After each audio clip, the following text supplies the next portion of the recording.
ৰোদে আঁকি থোৱা বাটে জীৱনে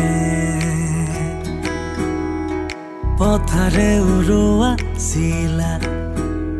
ফাগুনে